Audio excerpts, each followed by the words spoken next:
Ah, 1, 2, 3.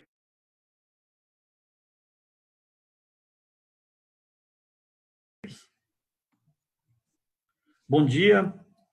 Estão me ouvindo? Bom dia. Bom dia a todos.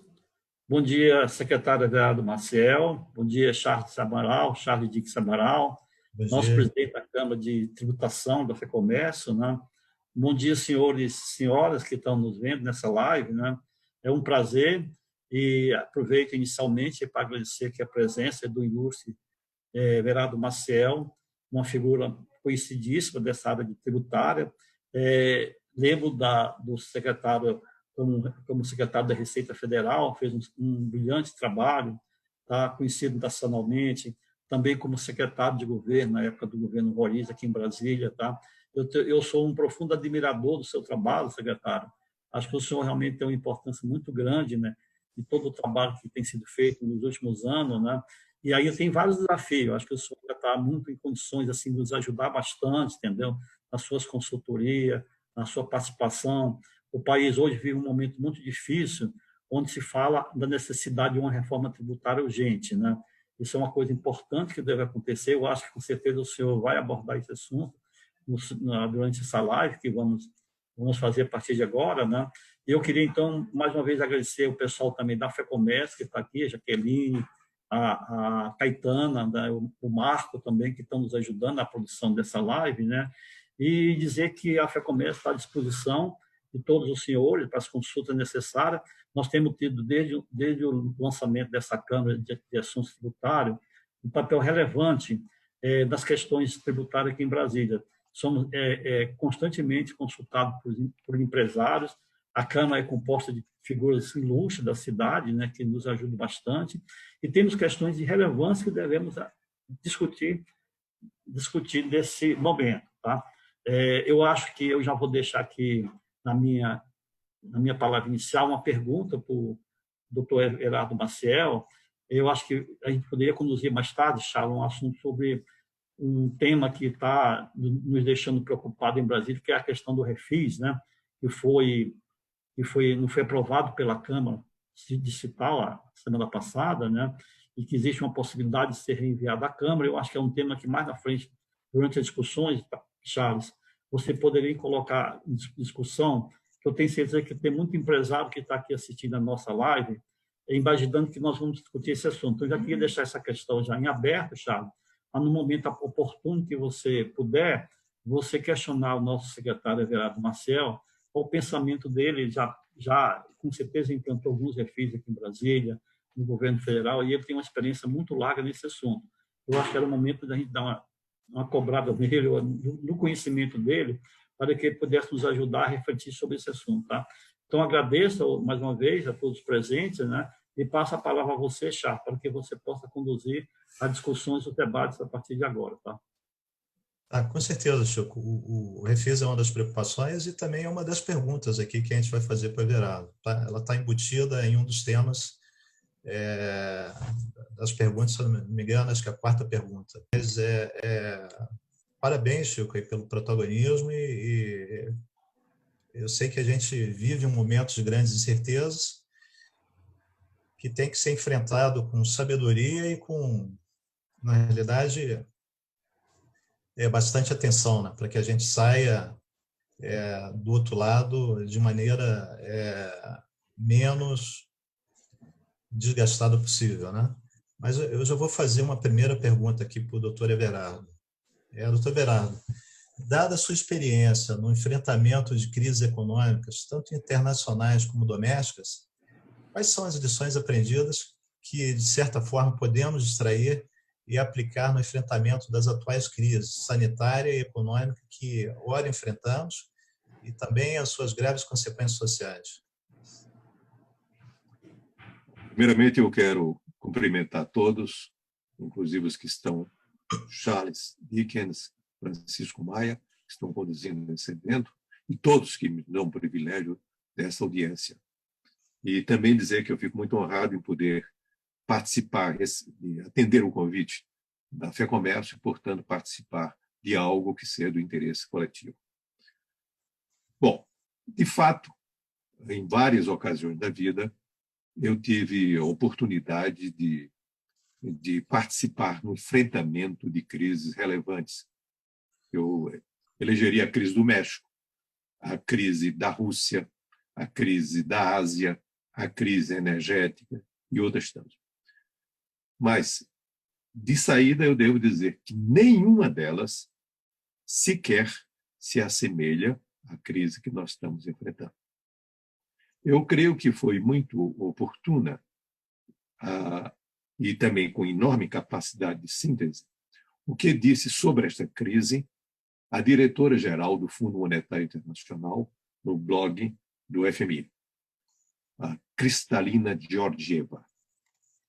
E ela disse: esta é a maior crise da humanidade, porque é a mais complexa, é a mais incerta e é a mais abrangente. E subscrevo literalmente tudo que ela disse a respeito disso. E nós não temos, como eu escrevi no artigo, sobre essa crise, um verdadeiro conhecimento. Nós temos graus variados de ignorância. Alguns são mais ignorantes do que outros. Mas ninguém, rigorosamente, tem a compreensão integral desse fenômeno. Eu presumo que nós não iremos dar nenhum passo adiante se ao menos não conseguir compreender por que é que temos essa crise. Por que é que existe essa crise? Essa crise decorre de uma conduta coletiva da humanidade, de deificar a competição, de deificar a eficiência em desfavor da colaboração, da equidade, e não dar importância a assuntos que sejam de interesse de todos. Assim, pandemias. Olha que eu procurei atentamente em vários textos, em vários livros, em várias reflexões sobre o futuro, quase nada se tem sobre pandemias. E você veja, aparentemente, ao menos, um simples ato de uma pessoa que comeu uma carne infectada de um animal, que eu sei quer ser o nome dele correto, que foi infectado por um morcego, produziu um caos na humanidade inteira. Ou seja, o que era uma alegoria da teoria do caos se converte numa realidade. A teoria do caos, alegoricamente, dizia: uma borboleta bate asas em Pequim, produz um terremoto em São Francisco. Nada tão verdadeiro como o que nós estamos vivendo, como o que está aqui acontecendo. Do enfrentamento, portanto, há um descaso da humanidade inteira com assuntos de interesse da humanidade. Eu cito as pandemias, os desastres naturais de qualquer natureza, as desigualdades.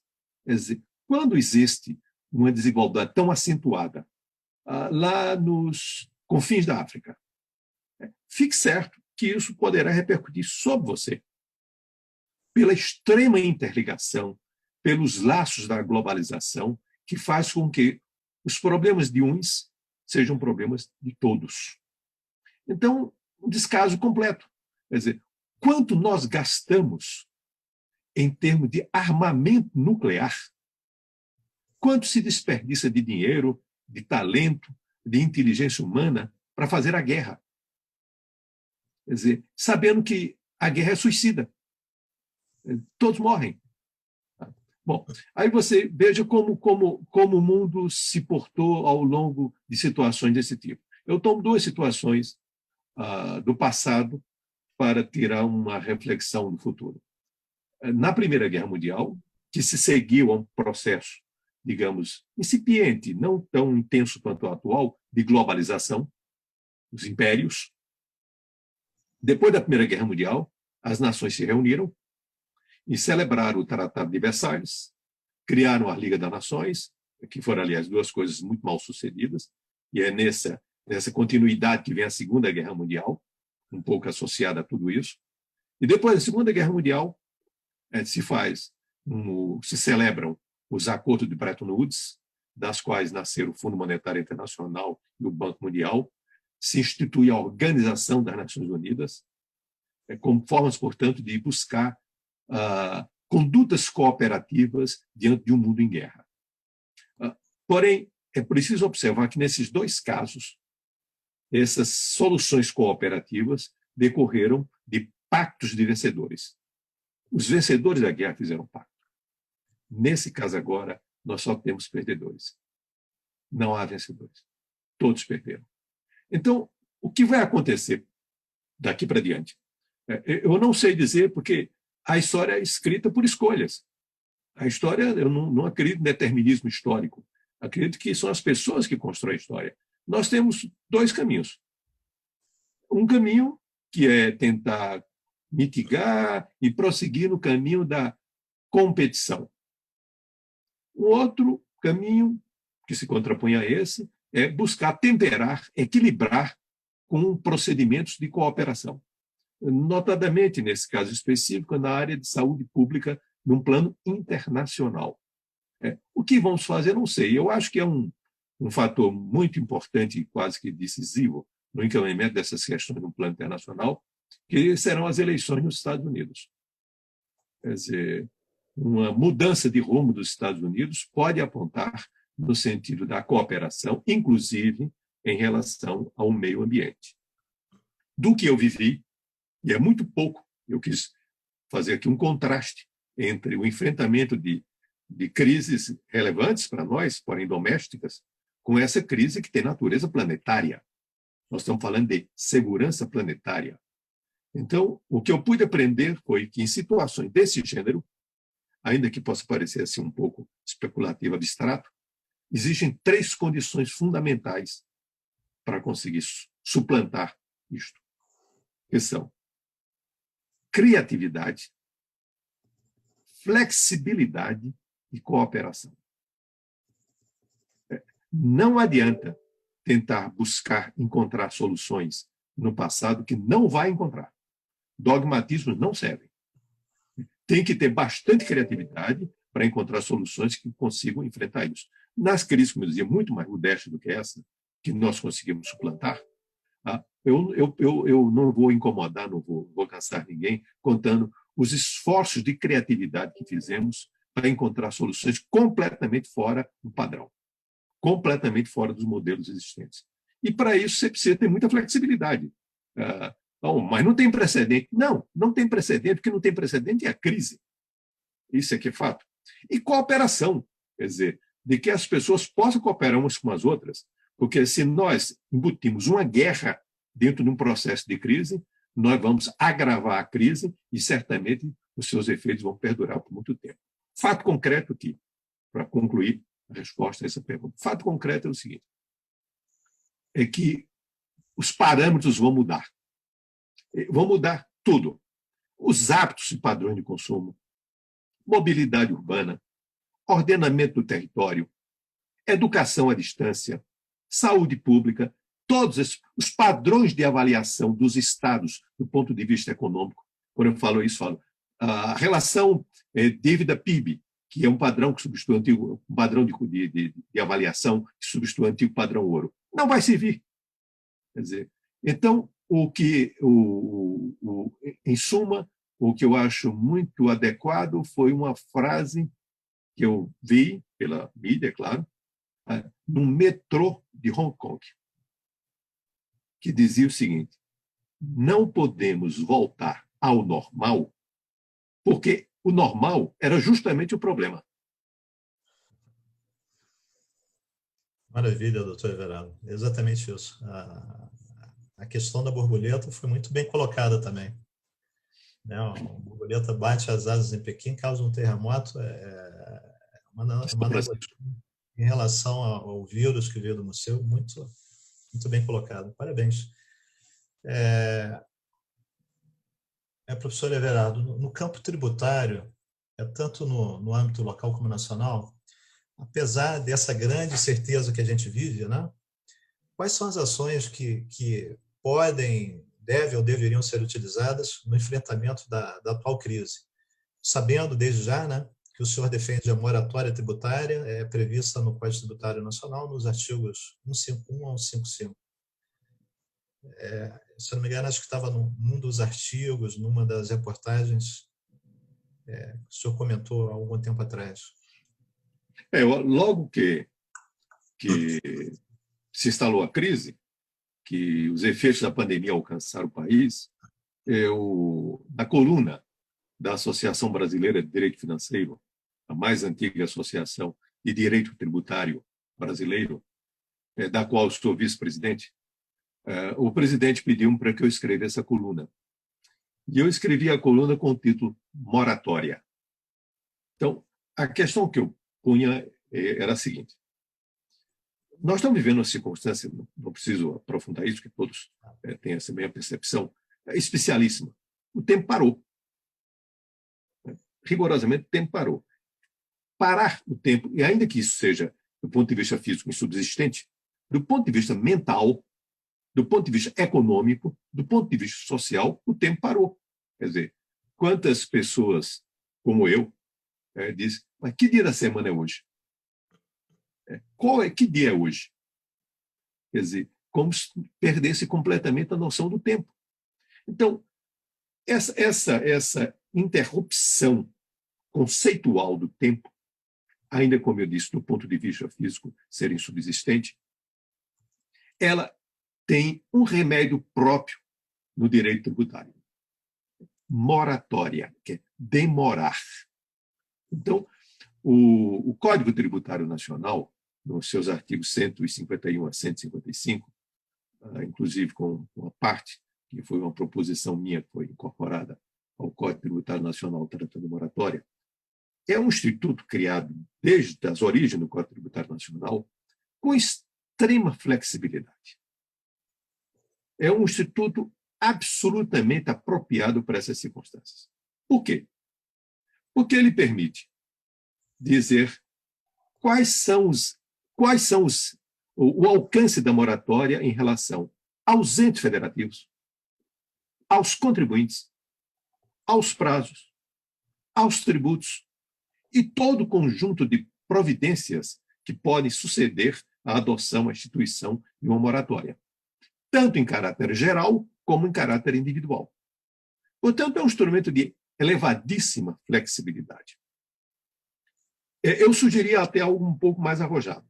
Essa é a moratória que o Código Tributário Nacional fala, que é a moratória do direito material, a moratória dos tributos. Eu sugeri que acrescentasse a isso uma outra moratória, que não tem uma previsão específica no Código Tributário Nacional, porque ele não alcança as questões de natureza processual ou procedimental, que também alcançasse também uma moratória processual e procedimental. Em outras palavras, que a exigência de obrigações acessórias, as exigências de certidões negativas, também se sujeitassem a uma moratória. Bom, de tudo isso, ao menos no âmbito federal, alguma coisa foi feita, especialmente no campo dessa moratória que eu chamei processual e procedimental. A moratória, ela material, ela não foi adotada, e a explicação que eu colhi foi por conta dos problemas sérios, dos embates entre o Executivo e o Congresso, e como ela precisa de lei, então preferiu-se adotar uma solução que é uma solução razoável, não é uma boa solução, consistindo no seguinte: em lugar de fazer a moratória, fazer a postergação do vencimento de tributos. E qual a diferença entre uma coisa e outra? A diferença é que a postergação toma um tributo e adia a data de pagamento para todos os contribuintes. Você adiou a data de pagamento do tributo. A moratória, não. Eu posso dizer, não este tributo, mas todos os tributos de um tipo de contribuinte são adiados, de outro não são adiados.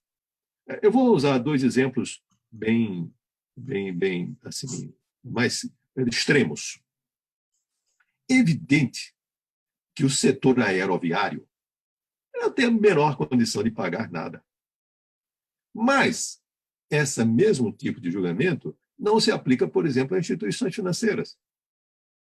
Então, eu tenho que segregar, eu tenho que separar uma coisa da outra. Eu compreendo a realidade, eu sou bastante pragmático para entender que, ora, se não havia condições políticas de dar curso à moratória, buscou-se um instrumento, digamos, mais simples, que não precisaria de lei. Isso poderia ser objeto de um ato infralegal, simples, fazer o adiamento do pagamento de impostos. Mas aí, veja bem, há um detalhe que passa desapercebido para alguns.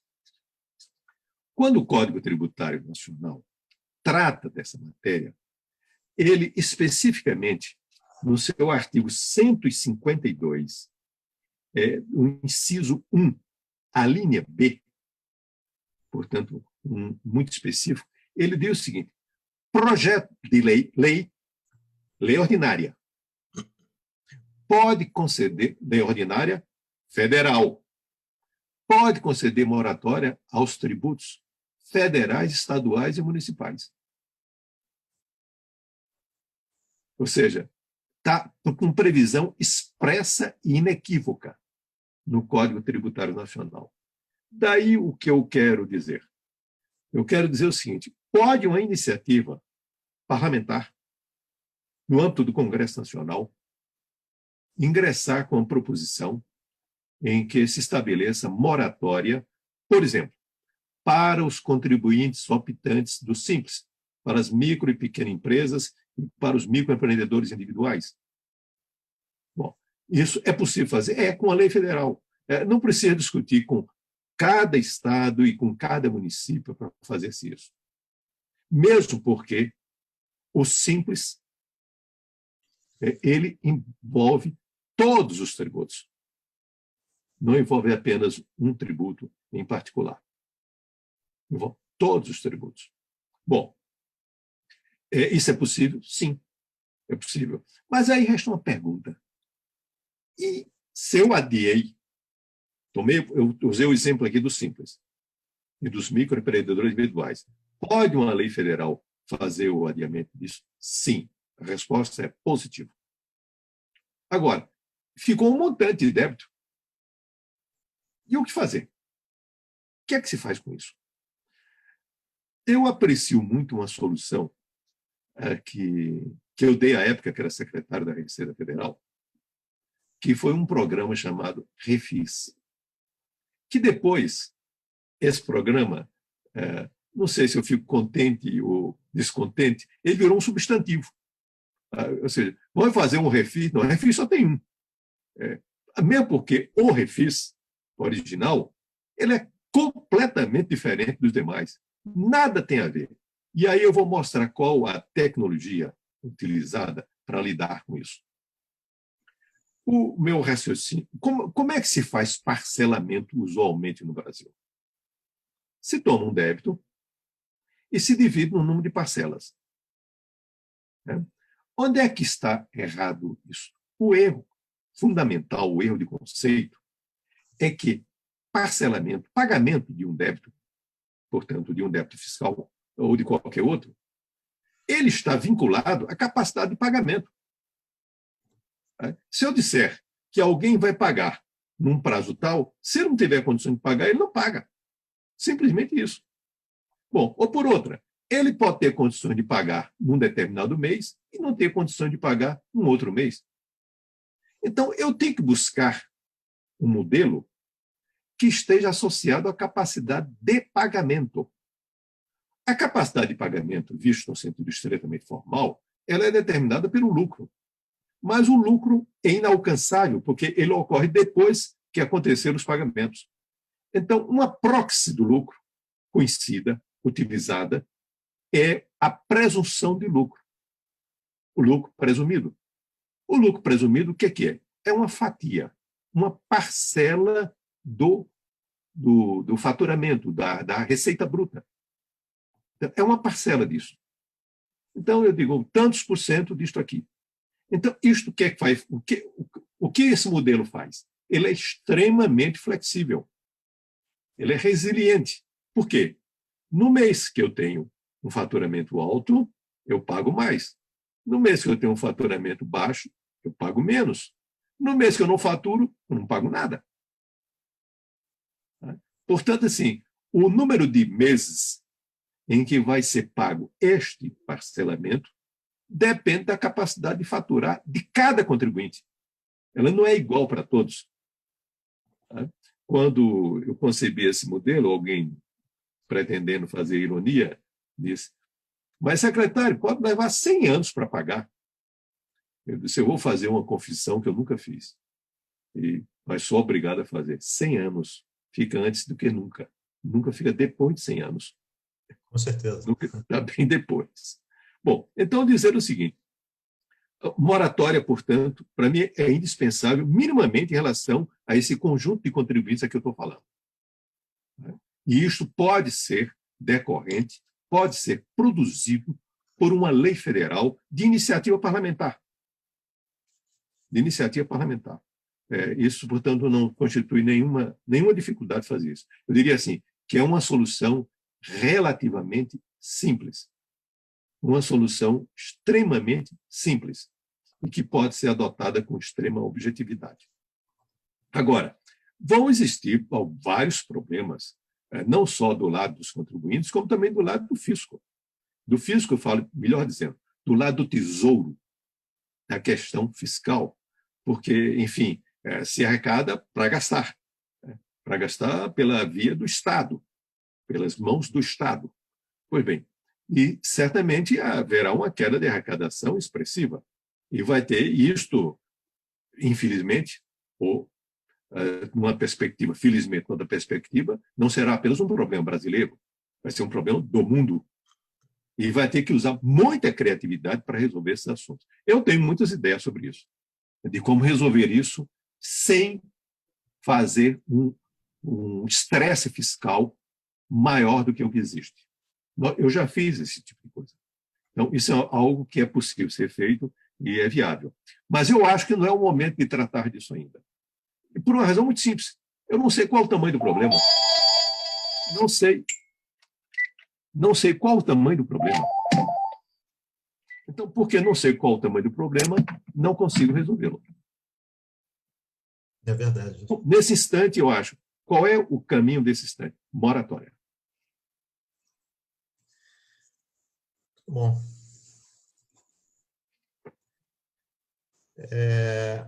A terceira pergunta, acho que a gente vai atender a questão aqui do Francisco Maia, né? Os entes subnacionais adotam hoje políticas aparentemente conflitantes, né? Entretanto, elas são complementares. O que eu me refiro aqui são os programas de incentivo de recuperação fiscal, exatamente o que a gente conversou aqui, que é o Refis, Refaz, entre outros, né? Versus, né, ali confrontando com um programa de incentivo e reconhecimento ao contribuinte em conformidade fiscal, né? O contribuinte legal, que em cada estado tem nome diferente. Acho que, se eu não me engano, em Pernambuco, ou no Nordeste, a gente tem até o contribuinte pai d'égua, né? Que é o contribuinte que está legal com todas as obrigações tributárias. Qual que é a sua avaliação em relação a esse tema, doutor Everardo? Olha, eu fico muito à vontade de falar sobre isso, porque, sem usar esses nomes... Um minutinho.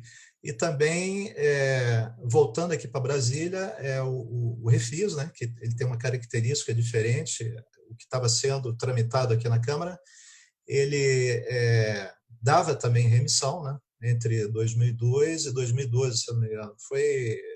Não passou na Câmara Legislativa, então foi frustrado e os contribuintes, na verdade os empresários, ficaram muito ansiosos e frustrados com essa negativa da Câmara Legislativa.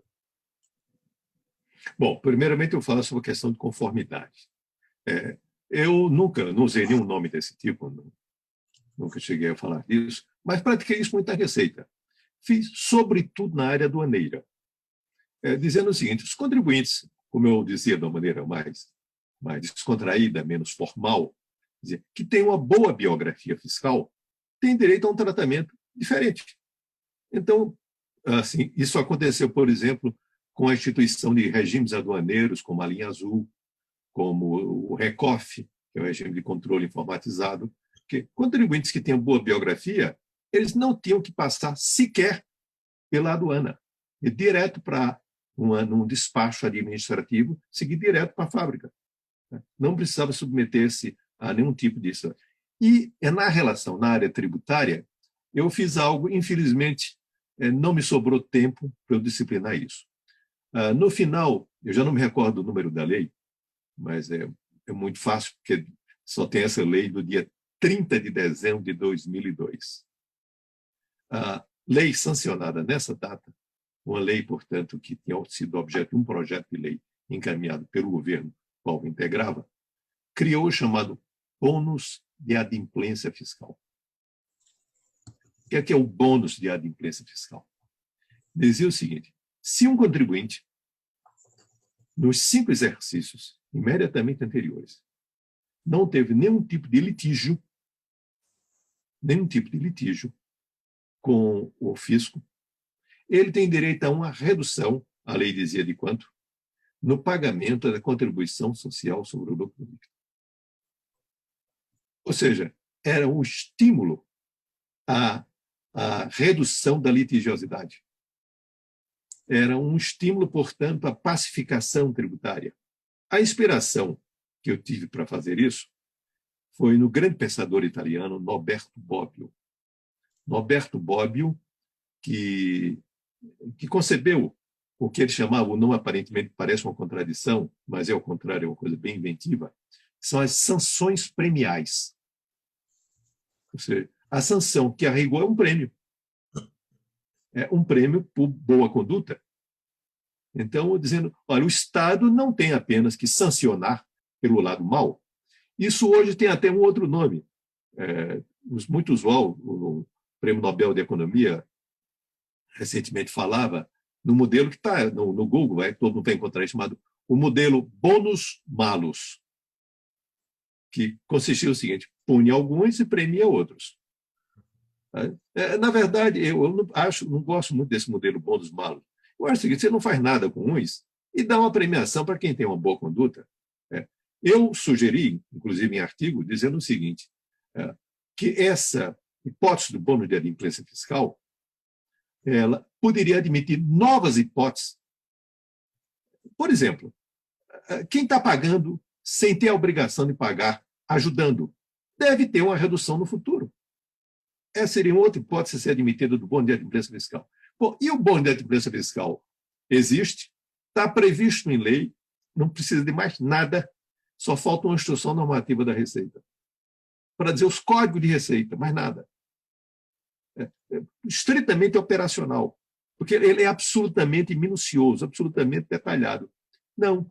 E isso foi instituído em dezembro de 2002, são passados quase 18 anos, mais 17 anos, e isso não foi ainda regulamentado. Está faltando uma instrução normativa que, com base na minha experiência, ela deve aguentar meia página. Não precisa mais do que isso, porque já existe todo o detalhamento, já está feito em lei. Então, essa é uma ideia que poderia ser estendida a estados, ao Distrito Federal em particular.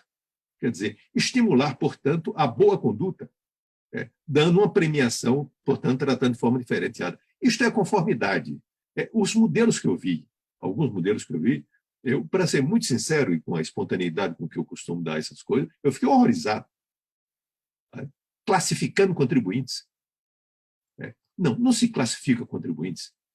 Contribuinte que tenha uma determinada conduta que possa ser entendida como elogiável deve receber um tratamento diferenciado. Mas não tem que estar fazendo ranking de contribuintes. Isso é uma coisa que, dizendo com completa sinceridade, uma coisa que beira o ridículo.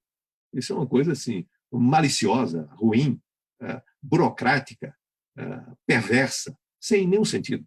Então, portanto, eu não sigo isso. Quanto à questão do chamado refis, que não é refis, porque refis só tinha um, quer dizer, de um tratamento das dívidas tributárias dos contribuintes para o Distrito Federal, eu acho que o que deveria ser tratado não é o modelo que estavam fazendo por aí.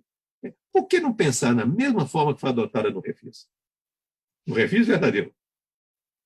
No refis verdadeiro quer dizer pagar com um percentual do faturamento. Quer dizer, veja bem, eu vou fazer um parcelamento, aí digo, vou fazer um parcelamento de 60 parcelas, eu estou falando arbitrariamente. Só numa hipótese heróica eu vou acertar isso. Porque para um isso será muito generoso, para outro será impossível. Só heroicamente eu vou acertar essa conta. Mas nesse mesmo que eu acertar, eu não acertarei todo o tempo.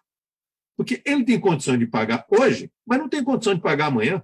Porque isso muda no tempo, sem falar nos casos específicos de sazonalidade. quer dizer, da atividade sazonal, que ela existe mais expressiva no momento e menos expressiva no outro momento, simplesmente por sazonalidade da atividade econômica. Então, tem que ter um modelo ajustado à capacidade de pagamento. Essa que é a forma. As outras formas não dão certo. E pior, elas vêm acompanhadas de anistias, que é um desestímulo ao bom pagador. Então, não precisa ter anistia.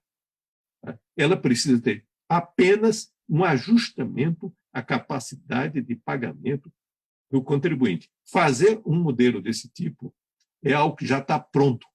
Você não precisa nem... só olhar a lei do refis original, e ajustá-la onde nós admitimos, não é o caso, por exemplo, dos tributos estaduais e municipais, mas nós chegamos a fazer algo que era admitir que na redução do débito pudessem ser utilizados créditos acumulados, próprios ou de terceiros, prejuízos próprios ou de terceiros. O prejuízo, aproveitamento do prejuízo, portanto, de compreendê-lo como um direito creditório, foi algo tão original que, na época, foi recomendado pelo Fundo Monetário Internacional como sendo uma boa prática, que deveriam os outros fazer a mesma coisa no resto do mundo. E como sendo, portanto, também algo completamente original em relação a isso. Então, eu diria, portanto, em relação eu não me esqueceria dessa questão de conformidade fiscal, assim, tem que buscar estímulos ao bom contribuinte, sem essas classificações escolares primárias que existem. E aí, o bônus de adimplência fiscal é uma inspiração para questões desse tipo. E na questão relacionada com o parcelamento, eu acho que deveriam, primeiro, buscar a inspiração no refis, e em relação às micro e pequenas empresas e aos microempreendedores individuais, isto pode ser objeto de uma lei de âmbito nacional, lei ordinária. Eu quero salientar bem, não é lei complementar, não é alterar o simples, não. É lei ordinária. Então, uma lei ordinária pode alcançar todos os tributos estaduais, federais e municipais, e, portanto, fazendo moratória. Esse é o nome do jogo.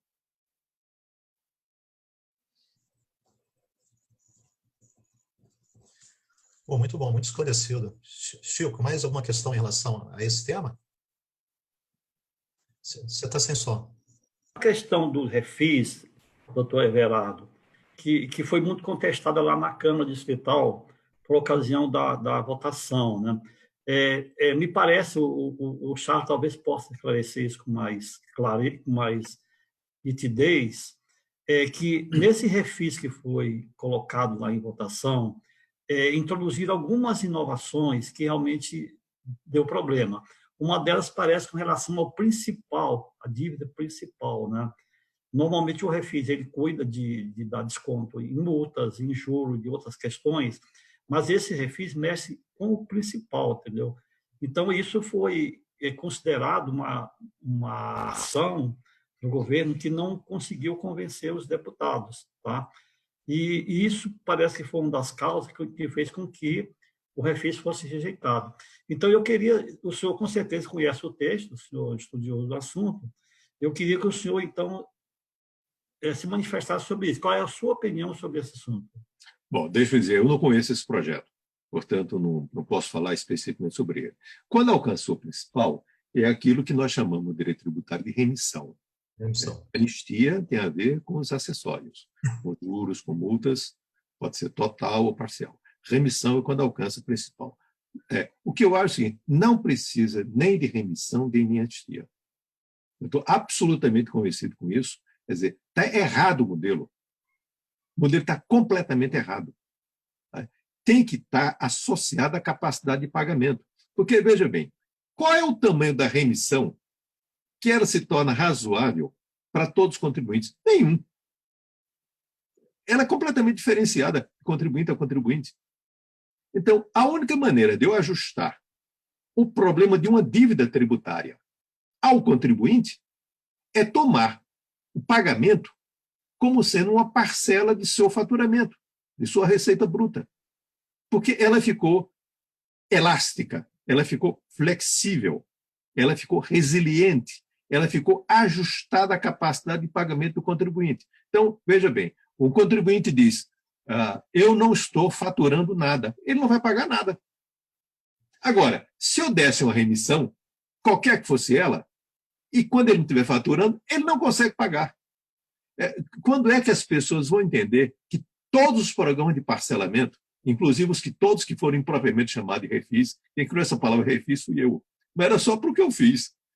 Mas a palavra ficou tão forte que virou um substantivo, ela deixou de ser um programa. Bom, que seja, não tenho como fazer, não posso brigar com a evolução das palavras. Bom, mas dizer então o seguinte, qual é o erro fatal que todos erram, todos cometem o mesmo erro? Quer dizer, consiste em entender que parcelamento é dividir uma conta por um número de parcelas. Isso é um erro crasso, é um erro crucial. Não tem chance de estar certo nunca. Quantas vezes eu vou precisar fazer parcelamento desse tipo e fracassar com todos eles? O único que não fracassou foi o refis. O único que não fracassou foi o refis, porque o refis é impossível você fracassar. Não tem como fracassar. Chico, o que o doutor Everardo Maciel fala é o seguinte, você tem um estudo chamado capacidade contributiva. E o universo dos contribuintes são muito diferentes, você tem muitos contrastes. Então, às vezes, o que é viável para você é inviável para mim.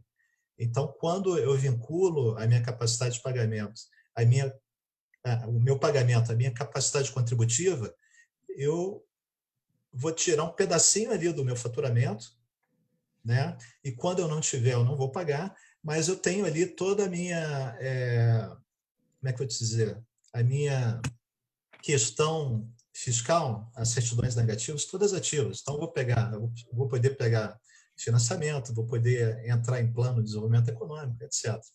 Mas, maravilha, doutor Everardo. Agora, com relação... Charles, dá até uma observação adicional.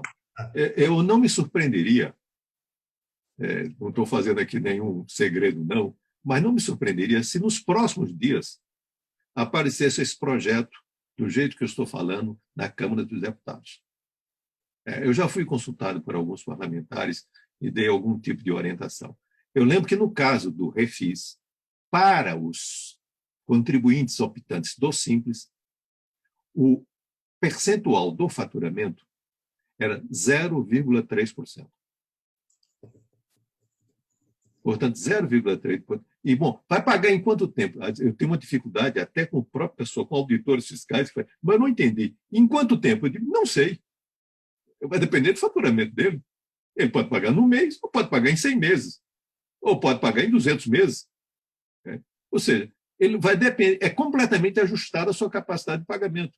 E como você disse bem, e é bom que fique claro, quer dizer, o que alcança você não alcança a mim e vice-versa. Porque a minha capacidade de pagamento é diferente da sua. E é diferente não só instantaneamente, naquele momento, como é diferente no tempo. Quer dizer, porque as sazonalidades são diferentes. Portanto, é um sistema extremamente, como é que eu digo, adaptativo. Eu, se pudesse dar uma orientação a todos de como caminhar isso, esse é o caminho do jogo. Esse é o nome do jogo. O outro nome está errado. Tá? Ele não dará certo, não funcionará. Posso assegurar, não é sem razão, acho que não fiz muito bem na vida, mas eu fui 16 anos secretário de Fazenda, secretário de Receita. Eu sei o que é que não funciona. Isso não funciona. O outro funciona. Muito bom, doutor Everardo. Agora, no pós-crise sanitária, certamente com o agravamento da crise econômica e o desequilíbrio fiscal, né, das contas públicas, no seu entender, qual a conveniência e oportunidade de continuidade por parte do parlamento das reformas administrativas e tributárias? Essa é uma pergunta de $1 milhão. Eu vou tentar responder. Bom, veja bem. Nós somos, como é que eu digo, envolvidos por quase que eu diria uma doença, que é o reformismo. Ou seja, as pessoas falam assim, nós temos que fazer reformas. Que reformas? Não reformas. Mas reforma não é uma palavra que se esclarece por ela mesma. Vou fazer uma reforma administrativa. Reforma administrativa de quê? Não, mas de quê? Isso eu não sei. Então, você não sabe qual é a reforma? Então, a primeira coisa para se ter uma reforma é ter consciência e convicção e clareza quanto à natureza dos problemas. Qual o problema que eu quero enfrentar? Não de uma maneira abstrata. Nós temos que reduzir complexidade. Eu vou citar um exemplo da minha trajetória profissional. Quando eu assumi a Receita Federal, as pessoas me disseram, olha, o imposto de renda das empresas, do IRPJ, é muito complexo. Eu resolvi me dirigir ao Fundo Monetário Internacional, com quem eu tenho relações pessoais boas, o Vitor Tanzi, que era o diretor de assuntos fiscais, e pedi socorro de profissionais estrangeiros para ter um olhar estrangeiro sobre o problema. Sim, de pessoas que pudessem olhar de fora. E veio uma equipe profissionais muito competentes, à frente do indiano Partushon, e eles prepararam o relatório e me trouxeram o primeiro relatório. Começava assim: o imposto de renda das pessoas jurídicas no Brasil é extremamente complexo. Eu disse, já não vou ler mais nada. Disse, por que não valeu? Eu digo, o que é complexo? O que é que você chama de complexo? O que quer dizer isso? Você tem que me dizer com precisão. Isso é chavão. Isso é uma frase que não quer dizer nada. Me diga com precisão, porque eu tenho que lidar com problemas reais, não com ficções.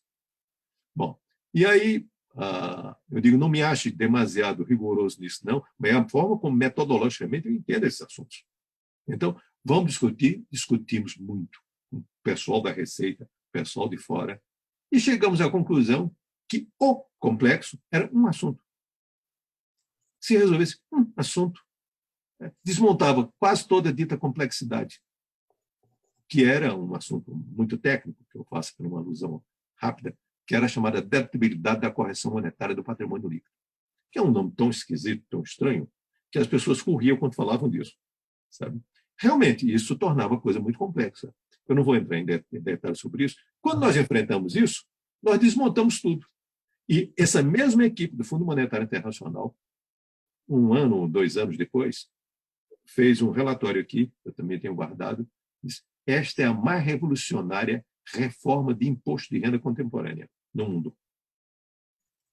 Porque nós vamos ao problema. Qual é o problema que eu estou lidando? Então, reforma tributária, como reforma administrativa, não é desfile de modas. Olha, eu tenho aqui um IVA. Sim, mas seria para resolver o quê? Qual é o seu problema? Não, é porque com isso aqui vai aumentar a produtividade. Aumentar a produtividade? Qual produtividade? De quê? Como? Por quê? O que é que lhe autoriza a concluir isso? Mas qual é o problema que você quer? Porque, dado um conjunto de problemas, uma questão bem formatada, bem formalizada, eu sou capaz de identificar quais são os cursos alternativos para solucionar aquele problema. E devo, preferencialmente, eleger o custo, ou a solução, perdoe, de menor custo. Custo pelas repercussões, custo político de implementação e tudo mais, que tudo isso é ser considerado para fazer uma coisa. Não tem que fazer, me permito usar uma imagem popular e conhecida, não tem que jogar água suja com a criança da bacia. Separa as duas coisas. Qual o problema que você quer resolver? Então ficam as discussões completamente superficiais por pessoas que não têm experiência e ficam inventando. E o que é que eu acho essencial? Você quer fazer isso? Quais são as consequências disso? Se você não disser quais são as consequências, não falar com clareza, você está praticando uma deslealdade política. E, por exemplo, vejam essa chamada dita PEC 45 autodesignada de reforma tributária. Isso é uma coisa caótica, para dizer o mínimo. Eu vou tomar, por exemplo, que ninguém fala, as variações de alíquota, se admitida uma alíquota, que eu acho subestimada, de 25%. Vamos tomar um profissional autônomo. Um profissional autônomo, pessoa física. Hoje ele tem uma alíquota de 4,38%. Passaria a ter uma alíquota de 25%. Isso corresponde a um aumento de 471%. Vamos tomar uma prestadora de serviço, pessoa jurídica, como uma escola tributada no lucro presumido, como uma clínica particular tributada no lucro presumido, uma empresa informática. Ela paga hoje 8,03 em relação aos tributos que estão alcançados nessa proposta. Passaria a pagar 25. O que quer dizer? Aumento de 211%, repercutindo sobre o preço do serviço advocatício, do preço da mensalidade escolar, do preço da consulta médica. Vamos tomar uma sociedade uniprofissional de advocacia, contabilidade, engenharia, etc., com faturamento anual de 1,5 milhão e com 3 profissionais. Hoje ele paga 3,65 de PIS/COFINS, 0,22, eu tomei a média de São Paulo, de ISS, e passa um alíquota de 25. Qual é o aumento que ele tem? 546% de aumento de alíquota marginal. Que é uma coisa que eu nunca vi na minha vida. Nenhum, como é que eu digo, um arrecadador acelerado proporia um negócio desse. Uma incorporadora com patrimônio de afetação, que tem uma alíquota variável entre de 2,08% de PIS/COFINS e de 2% a 5% de ISS. Teria um aumento variável entre 253% a 523%. Uma empresa de construção civil teria um aumento variável entre 189% e 342%. Bom, e quem ganha? Quem ganha, principalmente, são instituições financeiras, que hoje são tributadas pelo PIS/COFINS, que deixariam de ser tributadas. E o que arrecadaram no ano passado é acima, eu não vi o valor final, acima de 25 bilhões de reais. Então, como todos sabem, as instituições financeiras estão passando um grande problema. Os seus lucros estão lá embaixo, estão atravessando um problema seríssimo no Brasil. Então, elas têm que ser socorridas, e para serem socorridas, eu tenho que massacrar as pequenas e médias empresas. O objetivo disso é massacrar. As pessoas não falam com clareza. Vamos discutir essas coisas, esses números. Ninguém fala. Ninguém diz nada disso. O horror que eles têm do simples e do lucro presumido, chamam isso de subsídio. Porque é uma coisa tão absurda, porque se não for tratado dessa maneira, ele não existe. Portanto, é o contrário. Entendeu? Essas pessoas que dizem que querem simplificar, eu queria falar, eu fiz 45 razões para ser contra a PEC 45. E, portanto, eu poderia falar por 45 minutos. Eu vou só destacar alguns pontos. Eles dizem o seguinte: no prazo de 10 anos haveria uma transição do sistema atual para um novo sistema. Então, eu passo durante 10 anos com 2 sistemas. Se tiver uma pandemia no meio. Nem fala. Né? Agora, com a alíquota única, e sem incentivo fiscal. Agora, imagina o seguinte: vamos dar um tratamento para a vacina. Não pode. Não. A vacina tem que ter a mesma alíquota de um produto, digamos, supérfluo. Incentivo fiscal. Não, incentivo fiscal nós vamos dar pelo orçamento. Ora, vocês todos são empresários. Aí imagine só o seguinte: eu vou fazer um investimento num local onde eu preciso do incentivo fiscal. Por exemplo, uma empresa espanhola escolheu uma cidade do sertão de Pernambuco, provavelmente ninguém conhece aqui, São José do Belmonte, para montar a maior usina de produção de energia solar da América Latina. Se ele escolheu São José do Belmonte, eu que conheço São José do Belmonte, tem que ser um algoritmo que escolheu aquilo. Gera 5 mil empregos, vai abastecer 1 milhão de domicílios. Pois bem, mas só pode funcionar com incentivo. Porque não tem outra forma, porque hoje, ainda hoje, a energia solar não é competitiva com a energia convencional. Então, eu digo, não vai ter. Não vai ter, porque mas como é que eu vou fazer isso? Não. A solução é a seguinte: nós vamos colocar no orçamento. Assim, eu me dirijo aos empresários que estão me ouvindo. Tem algum empresário que vai fazer um investimento confiando em alocação de receita orçamentária para vir com subsídio, para quando chegar na Câmara dos Deputados, na Câmara Distrital, o que for, enfim, disputar com dinheiro de professor de segurança pública? Só se ele estivesse louco. Quer dizer, isso é uma fantasia, quer dizer. Bom, e quer acabar a cesta básica. Não, mas não vamos dar um dinheiro para as pessoas. Como é que sabe quanto é que ele gastou? Como é que eu identifico? Vamos criar a Bolsa Imposto. Como é que eu controlo isso? Como é que eu vou fazer isso? Não, mas é um absurdo que o pão que integra a cesta básica alcance uma pessoa pobre e uma pessoa rica. Nenhum problema. Porque a parcela do pão no gasto do rico é infinitamente menor do que no gasto do pobre. É por isso que é cesta básica. Quer dizer, é porque o rico come pão que corta a cesta básica do pobre? É esse o discurso?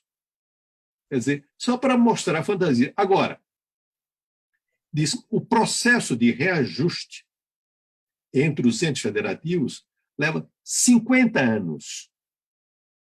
Para que me entendam bem, seria, se fosse hoje, até o ano 2070. 2070.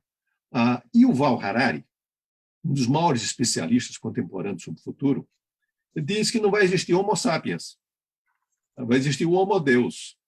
Então, restariam duas coisas, IVA e baratas, dentro de 50 anos. Como é que a pessoa pode pensar em algo do que vai acontecer daqui a 50 anos? Vamos pegar o mundo de hoje. Vamos voltar para o FMI. Estudo do FMI, no novembro do ano passado, ou algo assim. 160 países do mundo vão ter, no ano 2020, aumento de renda per capita. Estudo do FMI, no mês de maio deste ano. 170 países, 160 mais 10, vão ter redução de renda per capita. Eu não sou capaz de projetar o que vai acontecer para 4 meses. Está querendo projetar para 50 anos.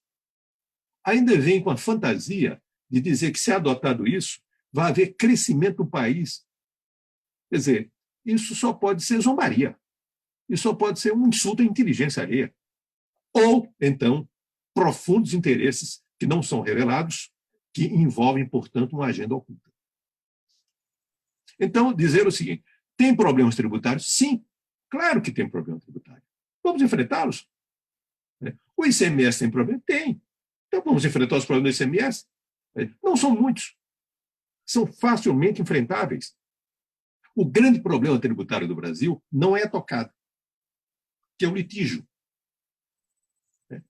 Litígio tributário no Brasil, só na área federal, envolvendo dívida ativa, litígios judiciais e administrativos, vão a 3 trilhões e 400 bilhões de reais. É mais da metade do PIB brasileiro.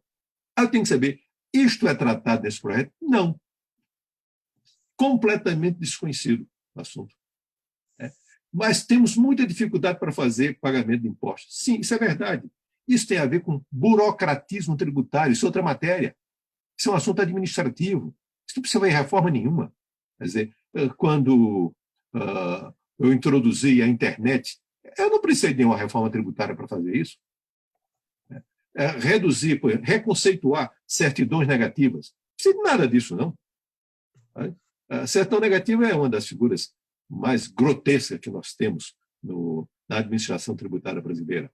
Quer dizer, nós dizemos o seguinte, você está devendo, mas não pode trabalhar, e tem que me pagar. E dá a certidão negativa para o futuro. Imagine, eu brincando com o meu cardiologista, pedi se ele me dá uma certidão negativa de saúde cardíaca válida por 6 meses. Ele está perguntando o seguinte, eu mando para o psiquiatra. Quer dizer, isso é coisa de psiquiatria. Quer dizer, sem nenhum nexo, ruim, atraso. Agora, para resolver isso, o que é que precisa? Precisa de medida de natureza administrativa. Agora, todas essas coisas dão trabalho. Todas essas coisas eu tenho que refletir, eu tenho que pensar e produzir soluções. E não está fazendo desfile de moda de modelos tributários adotados em outros países. Bom, na reforma dita administrativa, só para concluir, portanto, aqui nesse ponto, também é a mesma coisa. Não precisamos fazer a reforma administrativa. A reforma tem que fazer o quê? Então, discutir o que é que tem que fazer, e não discutir um modelo A, modelo B. Em reforma administrativa, os modelos A e B, o C ou D, não são tão frequentes quanto numa área tributária. Tá? Mas que questões nós queremos tratar? Nós queremos fazer o Estado mais eficiente. Tá muito bem. Como é que se faz o Estado mais eficiente? Esse é o tipo de discussão que tem que ser feita. Que não é feita porque nós preferimos uma discussão amadorística, superficial, sem nenhuma profundidade e, portanto, sem nenhuma serventia, e ficamos dentro, ainda à procura da volta de Dom Sebastião, da Batalha de Alcácer-Quibir, para ver se salva o país de todos os nossos problemas. Recentemente, e aqui eu concluo, tem uma expressão que é muito utilizada, você deve conhecê-la bem, Charles, que é a expressão com grano sales, com um grão de sal, que é usada para ironia, para dizer assim, você tem uma grande coisa para fazer, aí ele traz uma grande ideia assim, mas pondo um grão de sal, aí resolve, é só o que falta. O resto não precisa mais nada, né? Bom, a origem disso vem do seguinte, o general Pompeu, na antiga Roma, ele inventou um remédio que curava todos os tipos de mordida de cobra. E Plínio, o velho, escrevendo História Natural, disse, sim, eu até acredito no general Pompeu, se ele acrescentar um grão de sal. Um grão de sal, sim, funciona. Agora, sem o grão de sal, não vai dar certo, para usar da ironia. Pois bem, esses projetos de reforma tributária que estão aí mencionados, 45, 110, falta um grão de sal para funcionar. Maravilha. Eu acho também que a crise também trouxe um grande aprendizado, né, em relação a entender que a gente pode fazer a mesma coisa de formas diferentes, de locais diferentes, através de tecnologia. Mas a quinta e a última questão, professor Everardo, é em relação à substituição tributária, né? O uso generalizado, na grande maioria dos estados, com relação à substituição tributária e as constantes alterações com a inclusão de novos produtos, a instabilidade na margem de valor agregado, vem gerando, por parte do setor produtivo, muita insatisfação. As empresas optantes pelo Simples Nacional alegam que pagam enquanto optantes pelo faturamento, né? Enquanto optantes e também pelo faturamento. As empresas do regime normal alegam o comprometimento do capital de giro, que é decorrente da antecipação desse tributo, né? E os constantes ajustes para cima da margem de lucro também impactam o capital de giro. Ou seja, em relação à substituição tributária, não estaria ocorrendo um desvirtuamento dessa modalidade voltada exclusivamente para fins arrecadatórios, em prejuízo dos princípios, dos fundamentos desse regime? Bom, os gregos diziam, eu tenho a impressão que o próprio Hipócrates, pai da medicina, que a diferença entre o veneno e o remédio é a dose. Vocês todos sabem, eu sei, quando olham na farmácia, veio uma cobra enrolada. Era porque, originalmente, era o veneno. Mas em pequena quantidade ele cura, em grande quantidade ele mata. Quer dizer, o sistema de substituição tributária, e eu tive muitas demandas pela introdução do sistema de substituição tributária, demandas de contribuintes. Ele, originalmente, irá alcançar apenas alguns setores. Originalmente, eu participei da introdução disso na década de 70, quando era secretário de Fazenda de Pernambuco. Ele alcançava o setor de bebidas, o setor de combustível, não, que não era tributado, o setor de bebidas, o setor de tabaco e, posteriormente, o setor de cimento. E era só isso, mais nada. Quando fui secretário da Fazenda do Distrito Federal, alguns setores me pediram e nós introduzimos substituição tributária no setor de panificação, portanto, na farinha de trigo.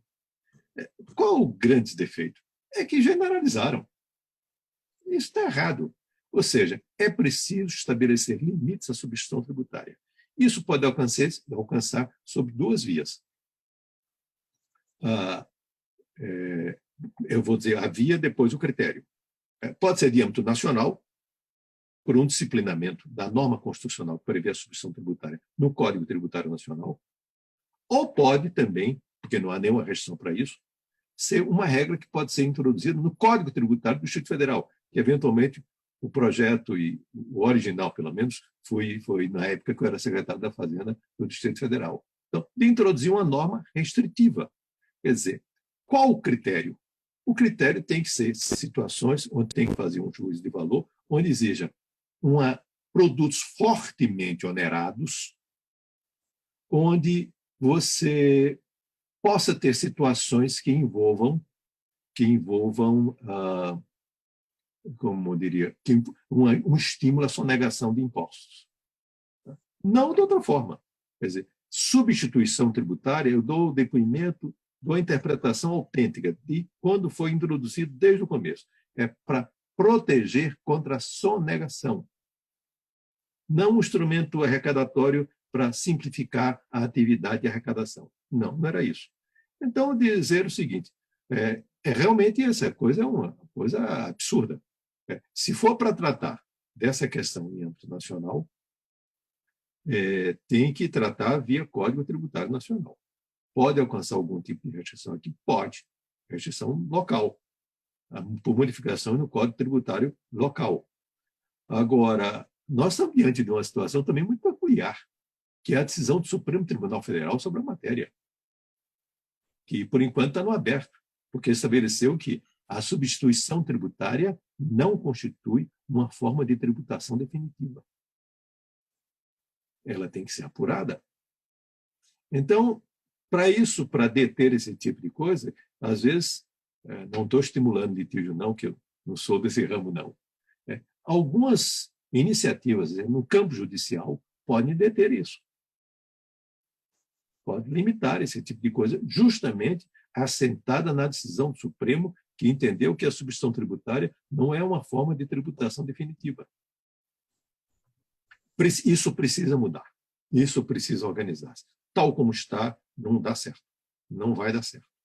E, portanto, precisa haver comunhão, conjugação de esforços e interesse por parte dos contribuintes, especialmente por intermédio dos seus órgãos de representação corporativa, de classe, para que ingressem com ações, para que constituam demandas. É preciso se mexer para tratar disso. Como dizia, não estou lembrado exatamente quem foi o autor dessa frase, acho que Jacó, da Bíblia, dizia que, em lugar de reclamar da escuridão, acenda uma vela, que é mais eficaz. Então, mova-se. Em relação a todas essas coisas, é preciso que o contribuinte brasileiro tome iniciativas. Quer dizer, não seja apenas como pretende o direito tributário, apenas um sujeito passivo. Agora, passivo eu estou usando no sentido mais comum da própria palavra. Que reaja também, que tenha, portanto, seja um sujeito reativo, que seja capaz de reagir e seja capaz, portanto, de construir soluções que aproveitem ao Estado e aproveitem também aos contribuintes. Ou seja, não precisa estar simplesmente, primeiro, reclamando, segundo, estar, do outro lado, se queixando continuadamente. Para usar aquela famosa frase do Disraeli, primeiro-ministro da Rainha Vitória, nunca se queixe, nunca reclame, faça. Maravilha, doutor Everardo. Aliás, o contribuinte não tem nada de passivo, né? Não. E uma outra questão aqui, em relação a uma forma tributária não definitiva, isso é muito arriscado, pelo menos para as pequenas e médias empresas. Por quê? Porque na hora dela apurar a diferença a favor ou contra a pauta ali, muitos escritórios de contabilidade não têm estrutura para poder atender esses pequenos, ia onerar bastante e deixar eles vulneráveis ali. Mas, finalizando aqui a nossa live, e para encerrar, eu gostaria que o senhor deixasse aqui as considerações finais. Bom, eu quero apenas agradecer a oportunidade que tive de fazer essa exposição, dizer que, até que integro também a Câmara que você preside, dizer que eu estou inteiramente à disposição para ajudar no que for possível na construção conjunta de soluções de todos os problemas que nós aqui abordamos e dizer, estimular a que se movam nessa direção. Caminhem nessa direção. Caminhem na direção de assumir uma posição propositiva, de construir soluções.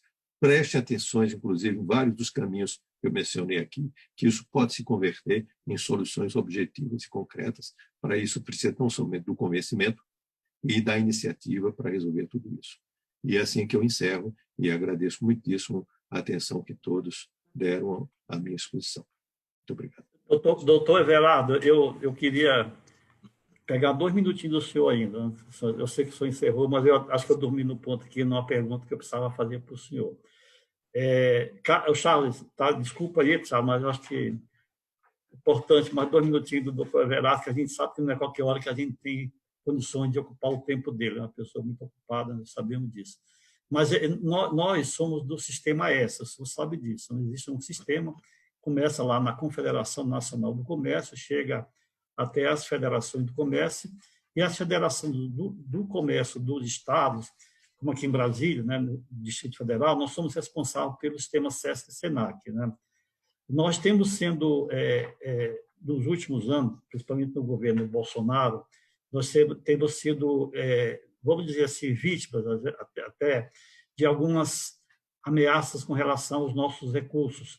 O senhor sabe que os nossos recursos são de contribuição de empresas, não são recursos públicos. Né? Nos últimos dias, tivemos uma medida provisória, 932, que retirou 50% dos nossos recursos em plena pandemia, né? Um sistema que tem 110 mil funcionários no Brasil inteiro e faz relevante serviço para o comerciário e para a comunidade em geral. Né? Bom, quando se fala em reforma tributária, sempre vem à tona essa questão da desoneração da folha de pagamento das empresas. Né? E é nesse momento que é uma grande ameaça que a gente imagina. Né? Reforma tributária, hoje o governo, já há muito tempo, o governo diz que vai mandar uma reforma tributária e até hoje essa reforma não se concretizou lá no Congresso. Temos lá 2 reformas que estão já em tramitação, em uma fase bem avançada, né? E as contribuições do governo até hoje não chegaram num projeto de reforma que o Ministério da Economia deveria mandar.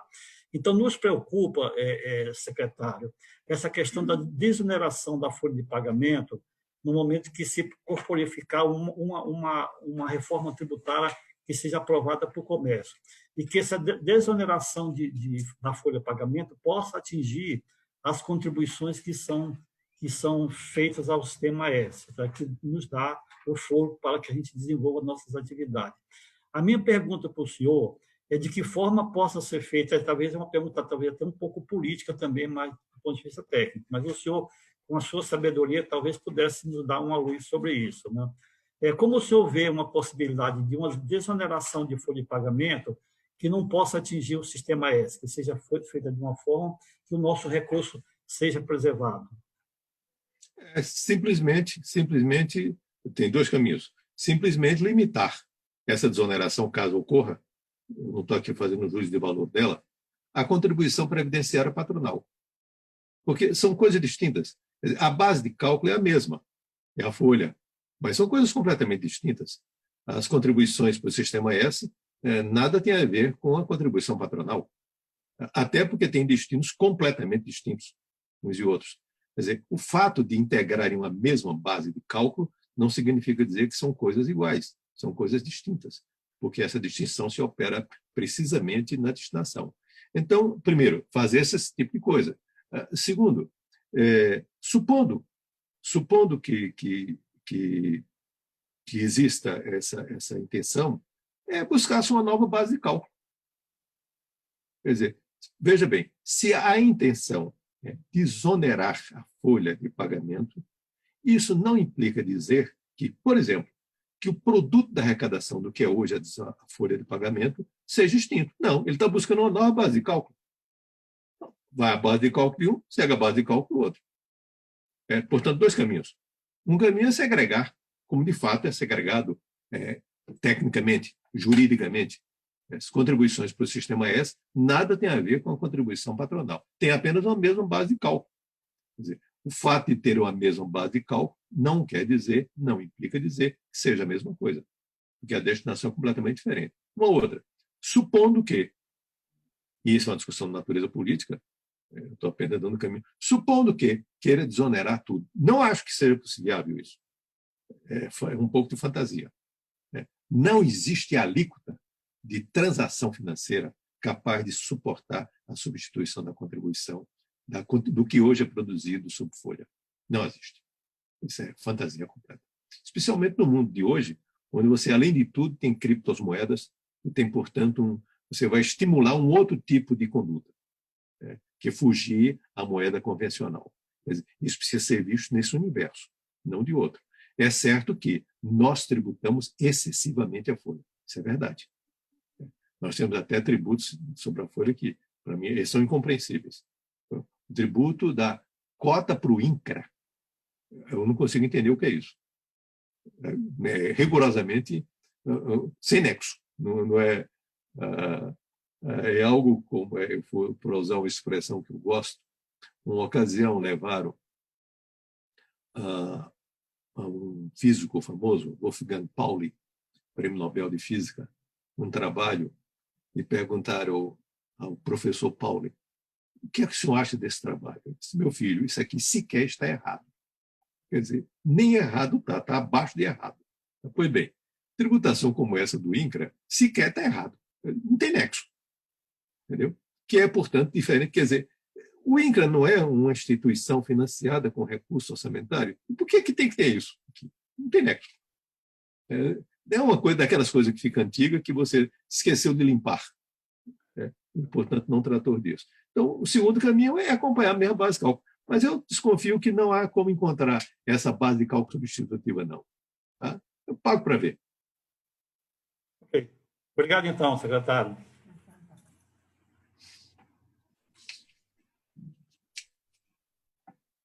Você está sem som. Chico, Tá. doutor, muito grato pela live, Chico, doutor Everardo. A Câmara de Tributação está à disposição do senhor. A FEComércio também está à disposição. E fico muito feliz pelas palavras e pelas respostas. Muito grato, doutor Everardo. Bom dia, Chico.